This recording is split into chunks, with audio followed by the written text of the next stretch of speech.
Today we will discuss the definition, steps, causes, murmurs, and importance of heart sound.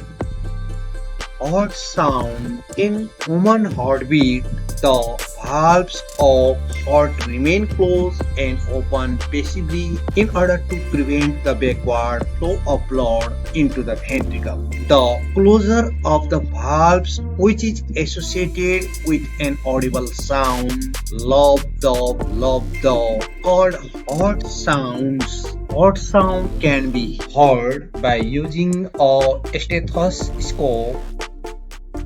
Steps of heart sound.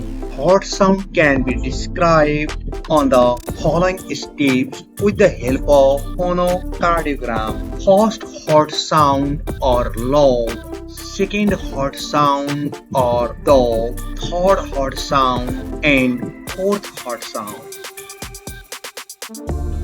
First heart sound or low. In ventricular systole, the pressure of the blood in the ventricle is increased. Now the AV valves like bicuspid and tricuspid are pushed up and close the valves.